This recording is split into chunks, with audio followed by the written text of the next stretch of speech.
Peaceful path ಯೋಗ ಚಾನಲ್ಗೆ ಸ್ವಾಗತವನ್ನು ಕೊಡ್ತಾ, ಇವತ್ತು ನಾನು ನಿಮಗೆ ಗೌರಿ ಹಬ್ಬದಲ್ಲಿ ಮುತ್ತೈದೆ ಪೂಜೆ ಮಾಡೋದು ಹೇಗೆ, ಆ ಪೂಜಾ ವಿಧಾನದ ಬಗ್ಗೆ ಹೇಳ್ಕೊಡ್ಬೇಕು ಅಂತ ಬಂದಿದ್ದೀನಿ. ಸರ್ವೇ ಸಾಮಾನ್ಯವಾಗಿ ಗಂಡ ಇದ್ದು ಹೆಣ್ಮಕ್ಳು ತೀರೋದ್ರೆ ಈ ಒಂದು ಮುತ್ತೈದೆ ಪೂಜೆ ಅಂತಕ್ಕಂಥ ಒಂದು ಕಾರ್ಯಕ್ರಮ ಮಾಡ್ತಾರೆ ಗೌರಿ ಹಬ್ಬದಲ್ಲಿ. ಹಾಗಾಗಿ ನಮ್ಮ ತಾಯಿ ಸಹ ತೀರೋಗಿದ್ದಾರೆ.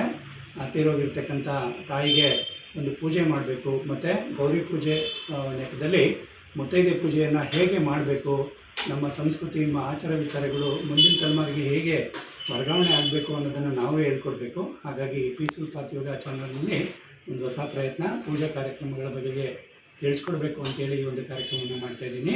ಬನ್ನಿ ಹೇಗೆ ಮಾಡೋದು ಅದನ್ನು ತೋರಿಸ್ಕೊಡ್ತೀನಿ.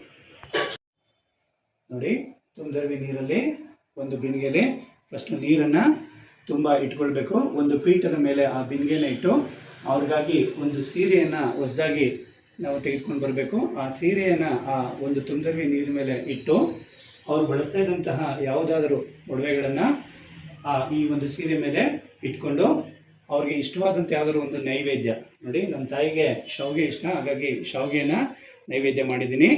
ಈ ಒಂದು ಪ್ರಕಾರವಾಗಿ ಪೀಠವನ್ನು ನಿರ್ಮಾಣ ಮಾಡಿಕೊಂಡು ತುಂದರ್ವಿ ನೀರಲ್ಲಿ ಆ ಬಿಂದಿಗೆನಿಟ್ಟು ಆ ಬಿಂದಿಗೆ ಮೇಲೆ ಅವರಿಗೆ ಇಷ್ಟವಾದಂಥ ಒಂದು ಸೀರೆಯನ್ನಿಟ್ಟು ಅವರು ಬಳಸ್ತಾ ಇದ್ದಂಥ ಒಡವೆನಿಟ್ಟು ಈ ಒಂದು ಗೌರಿ ಹಬ್ಬದ ದಿನ ಈ ಒಂದು ಗೋಧೂಳಿ ಲಗ್ನದಲ್ಲಿ, ಅಂದರೆ ಗೋವುಗಳು ಮನೆಗೆ ಸೇರುವಂಥ ಒಂದು ಸಮಯದಲ್ಲಿ ನಾವು ಅವರಿಗೆ ಪೂಜೆಯನ್ನು ಸಲ್ಲಿಸಿ ಅವರ ಆತ್ಮಕ್ಕೆ ಶಾಂತಿಯನ್ನು ಕೋರ್ತಕ್ಕಂಥ ಒಂದು ಪ್ರಕ್ರಿಯೆ.